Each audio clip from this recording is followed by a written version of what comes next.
¿Cuál es el impacto económico de la corrupción y si se puede cuantificar lo que fue los sobreprecios de la obra pública? El economista Federico Muñoz hizo un gráfico muy interesante que muestra en los últimos años la evolución de la obra pública en términos físicos. Hay un par de indicadores que se publican oficialmente que lo que muestran es la evolución de la obra pública en volumen, que es básicamente este indicador que publica también el INDEC, que en realidad tiene en el capítulo obra pública obras viales y obras de infraestructura. Y uno puede saber, esta línea azul, cómo evoluciona la obra pública en la Argentina. Este indicador, el rojo, es la inversión pública, es decir, el gasto en obra pública en términos constantes, es decir, no sacándole el efecto inflacionario. Y en general, estos indicadores venían evolucionando de manera conjunta. Pero a partir del 2003-2004, empiezan a separarse. Es decir, en términos físicos, la obra pública sigue un aumento importante, pero no tan importante como el gasto en bienes de capital en obra pública en términos constantes, que es mucho mayor. Es decir, si la obra pública se duplica en términos de volumen durante el kirchnerismo, contando el año 2012, el gasto en obra pública o la inversión en obra pública en términos constantes se cuadruplica. Es decir, hay una brecha muy grande entre lo que se construyó de obra pública y lo que se puso de dinero en términos constantes de obra pública. ¿Qué significa esto? Y bueno, que se pagó muy cara, digamos, la obra pública. Que se pagó muy cara.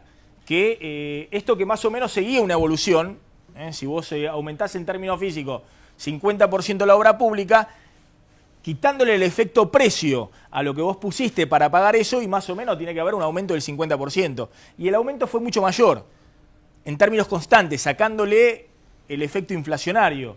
Entonces, hay quienes dicen que esto puede ser un buen indicador de sobreprecio de la obra pública. La brecha esta que se amplió y que no estaba, es decir, estaba la brecha pero no de manera tan notoria en los últimos años. ¿Cuánto es este sobreprecio? Bueno, es lo que muchos dicen, bueno, es que hay que calcular, digamos, cuál sería la magnitud de estos sobreprecios. ¿Serán del 5%? ¿Serán del 10%? ¿Serán del 15%? Y en todo caso, cualquier monto de obra pública que uno ponga en los últimos años, si le hace el 10% a 100.000 millones de dólares, será 10.000 millones de dólares de sobreprecios. Y si se le hace el 5%, serán 5.000 millones de dólares. Federico Muñoz tiene otro indicador que me parece también muy interesante, que es el llamado gasto público corrompible. A lo de la obra pública le suma un ítem que es más importante que la obra pública en los últimos años en la Argentina, que es el gasto en subsidios económicos. Es decir, no solamente obra pública, sino subsidios energéticos, subsidios del transporte y subsidios directos a empresas. Y ahí uno tiene que efectivamente ese gasto corrompible. ¿Por qué se dice que es el gasto corrompible? Y bueno, porque por ejemplo el pago de sueldos, bueno, se pueden nombrar ñoquis, lo que fuera, pero el pago de sueldos va a un asalariado. Ahí el gasto público no puede hacer nada. El ítem principal del gasto público, que es el gasto previsional, y bueno, se paga de un lado y del otro lado cobran los jubilados. Puede haber fraude y demás, y para eso está la Fiscalía en investigaciones previsionales que ha detectado muchas veces fraudes y demás, pero ahí el funcionario que quiere robar con eso no puede hacer nada, digamos, porque ejecuta el gasto y del otro lado hay alguien que cobra de manera directa. El gasto corrompible es aquel que, bueno, de un lado paga el funcionario, pero del otro lado lo que recibe el empresario en general que recibe ese subsidio, los contratos de obra pública, puede retornar al funcionario parte de ese gasto. ¿Se entiende? Básicamente en coima, retornar parte de ese gasto. Bueno, ese gasto era 8.400 millones de dólares de promedio por año en la era Menem, subió a 11.000 millones de dólares de promedio por año en la era Néstor Kirchner, el primer gobierno de Néstor Kirchner, y se disparó a 32.000 o 36.000 millones de dólares por año en la era Cristina. Esto es básicamente no tanto por el aumento de la obra pública, sino porque se disparan los gastos en subsidios económicos, energéticos y gasto de transporte o gastos directos en subsidios a las empresas. Eso se dispara y se triplica el gasto corrompible.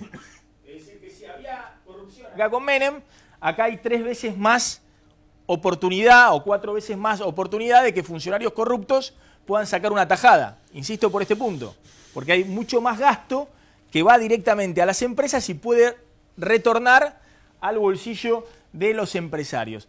¿Cuál es el monto de esto? Bueno, hay quienes dicen, por ejemplo lo hace el economista Federico Muñoz, que esto tiene impactos macroeconómicos. La corrupción ha sido tan grande en términos de lo que se llevaron en la obra pública y en los subsidios, que tiene impactos macroeconómicos y que tal vez en estos años, si se reduce la corrupción, uno puede achicar el gasto público sin hacer otros ajustes.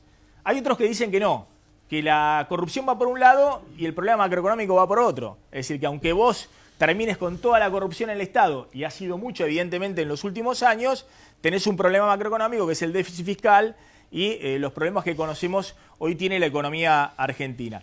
Pero bueno, además de este tema, el caso José López ha generado un cimbronazo político enorme. Ahora vamos a hablar con Claudio Zlotnik, porque ha generado una redefinición del tablero político. Hay muchos que se están despegando del kirchnerismo y dentro del Frente para la Victoria hay muchos que hasta ahora eran ultra kirchneristas y hoy dicen José López era de Cristina, la corrupción era del kirchnerismo, nosotros somos peronistas.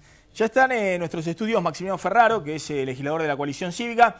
Está también con nosotros Juan José Cruces, economista. Está el diputado, el senador provincial Hernán Albizu, que es senador del Frente Renovador de Sergio Massa. Y el empresario Ariel Aguilar, empresario de la Gelbar, y que no tiene nada que ver por ahora con la obra pública, así que vamos a dejarlo a salvo, porque esta es la otra discusión. ¿Quiénes coimearon al kirchnerismo? ¿No? Porque si efectivamente, como dice Cristina, ella no le dio la plata a José López, alguien lo coimió. Entonces la pregunta es quiénes son los empresarios que coimearon al kirchnerismo. Está también con nosotros Lucas Delfino, que es subsecretario de Gestión Municipal de la Nación. Para que tengan una idea también del impacto José López, sectorial en este caso, el secretario de Obra Pública era responsable también de los planes de vivienda del sector público nacional. Y el gobierno de Macri ha publicado un informe respecto a lo que dejó como herencia José López en los últimos tiempos. Y la verdad que la herencia es complicada.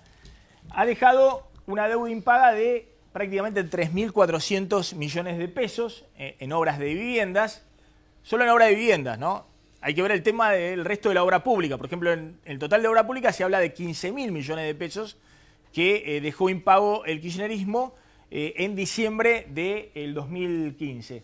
60% de las viviendas adjudicadas no están a nombre de los beneficiarios, otro de los problemas de los planes de vivienda que manejaba José López, y desde el punto de vista de las certificaciones de las obras, y ese es el punto también principal, 1/3 de las viviendas construidas no cuentan con estándares mínimos de calidad y 924 obras por 2.300 millones de pesos recibieron desembolsos pero nunca presentaron certificados de avance de obra, algo insólito.